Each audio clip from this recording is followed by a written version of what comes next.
wanted to talk today about when my child is having a complete meltdown in the store and you're so embarrassed, and you hear all of the advice about, oh, don't get engaged, just take them and out to the car and give them a chance to calm down, and maybe you need to go home. Well, I'm telling you right now, I'm the one that needs to go to the car and have some time to sit and collect myself. But I've got this screaming kid who is in the car with me, and it's just making me angry. Maybe take a deep breath. Let's start there. You seem kind of activated just by talking about this. I am. Do you know how frustrating that is? So, what do you do when your kid's melting down and you're melting down right next to him and you want to lose your mind and the pressure's on, the heat's on, there's nothing you can do to get out of that situation, and you're afraid you're going to lose your mind because, well, there's cameras everywhere and people are judging, and that adds more pressure and those kind of things. Obviously, big deep breath is first, right? And maybe 2 or 3. Perhaps more than that. Yeah. Yes, but really, the reality is that there's not tons you can do to get out of that situation other than realize that this is out of control. And then it's everything I can just to do damage control and not make things worse. And if that's it, one of those things of like, hey, we're leaving right now and it's not as cute, as pretty as you would want it to be, then that's essentially what it is. The biggest thing is that you're not acting out of that frustration, and you're not harming your kids verbally or physically. And that can, usually in public, that is not what happens because there's enough people that are going to intervene in that situation. Prevention is the biggest key. Almost always when we're working with kids on store issues or in public, they're still going to happen. The kid gets tired, the kid gets hungry, they have huge meltdowns. I remember one day my kid, she was like 4, and we were in Target and she wanted this particular lamp. Oh my goodness. And we didn't get the lamp. I don't remember why, but we didn't get the lamp. And the meltdown in Target was just astronomical. And she very quickly realized, no, we really weren't getting the lamp at the checkout. And so then the meltdown really got going. And so I just kind of pulled her to the side, and I just sat there with her, and I was embarrassed. I was like, all these people think I'm probably the worst parent ever. Like, get her the lamp, right? I don't know why we didn't. I can't remember now. And yeah, it would have been simple to get the lamp, but the reality is we weren't getting the lamp.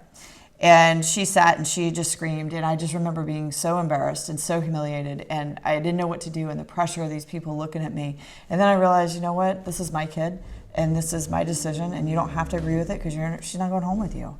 And at that point I was just like, okay, she's really struggling with whatever, and then I just chose to deal with it with compassion rather than anger, because anger wasn't going to get us anywhere. And it still took about 20 minutes before she really settled down, and we were there, and I just, I had to take a lot of deep breaths. There were times I had to turn away.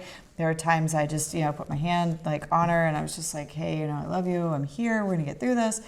And at the same time, I was like, oh my gosh, this is the most embarrassing thing I've ever done in my entire life, and these people must think I'm the worst parent. And then came babies on airplanes. That's another story for another day. Nobody's getting out of that one, and that is really very difficult as well, of how do you not lose your cool because you're under so much stress and under so much pressure.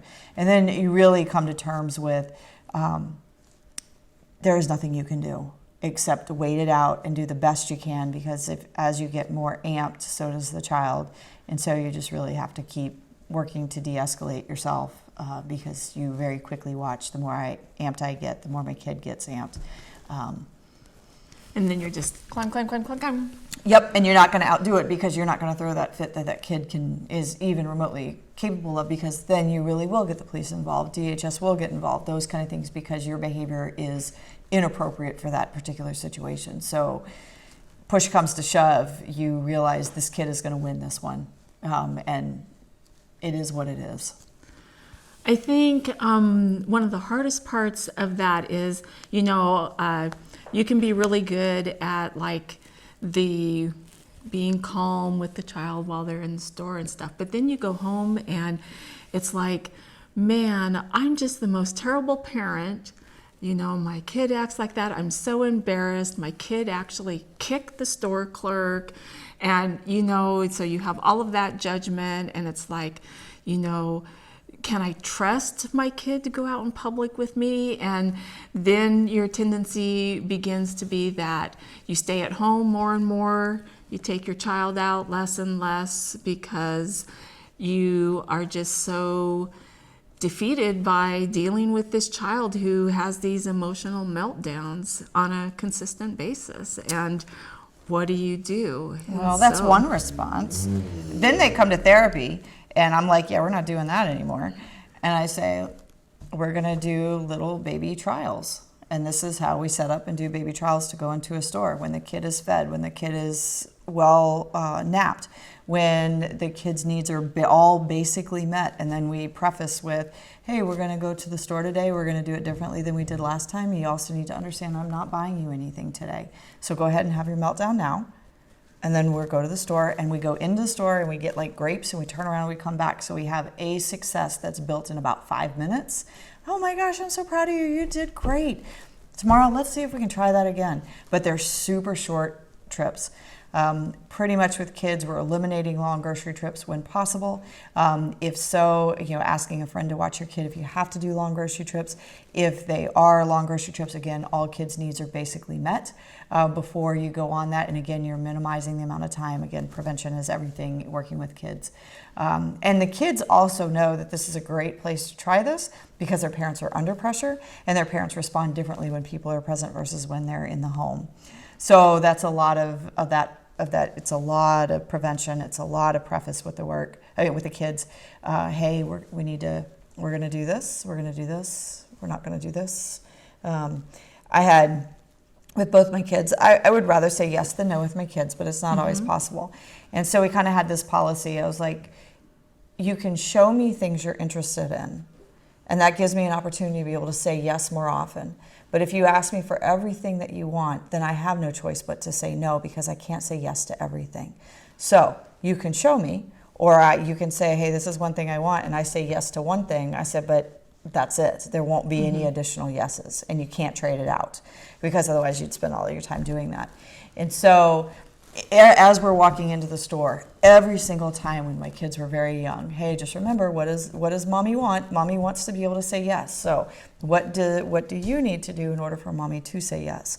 We can show you, oh, hey, I would really like these colors, or these colors look nice, or oh, hey, there's this game, or whatever. And then after we're done shopping, getting the things that I need to, because I need to do my job, then hey, let's talk about that.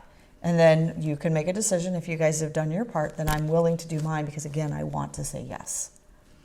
And what about if you have a child who, they behave one way at home, like maybe you don't have any behaviors at home, and then they go to school and you're constantly getting phone calls from the school wanting to send them home because they're tearing the room apart or something. Or maybe it's the other way around and they're tearing the house apart. And at school, it's like, I don't know what you're talking about. Your child's a perfect angel here. So I have some of those in my practice. It's cute. Yeah. At school, they are super well behaved, and at home, meltdowns, and things just don't go well. And I'll ask them, like, hey, well, what is the difference? They're like, well, I don't want to get in trouble at school. That's so embarrassing. And I was like, oh, is it not embarrassing to get in trouble at home? And they're like, no.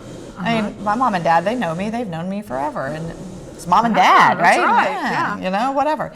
And other people, they're like, what's the difference, at home and in school? And they're like, well, my teacher doesn't do anything, and my parents will, be super mad and ground me if I behave like that at home. So a lot of it speaks to structure. A lot of it speaks to kind of the different environments and how the kid operates within each one of them. A lot of times we are looking at that because it tells us, is this a kid issue? Is this an environment issue? What's happening that is potentially promoting those type behaviors to occur? Well, that's good to know, because I have to tell you, when you're constantly going out in public and your child is having the meltdown and all of that, it is really embarrassing. And you do want to just stay home, not go anywhere. And, it's easier to deal with it that way because it doesn't happen. I often wish that the world would just swallow me up in those moments. It never did. Or my child, either one would have been an option. It never happened. And so I just had to stick with it, because, Parenting is definitely the most humbling thing you'll ever do. You realize you really know nothing, and your children know way more at the womb than you ever did, no matter how many books you read. Well, and you think you figured it out, and then they either grow and develop another thing, and so you still have something to learn. Or they eat a popsicle and it throws everything into or Halloween comes or Easter or whatever. There's some holiday, throws a wrench in it. Grandma comes to town. That's right, and then you have a second child, and it seems like the second child is totally opposite of the first child, and then you throw a third child in there, and they're different again, and it's like, how many combinations? Well, thanks for all of your suggestions and your advice, and thank you for the information.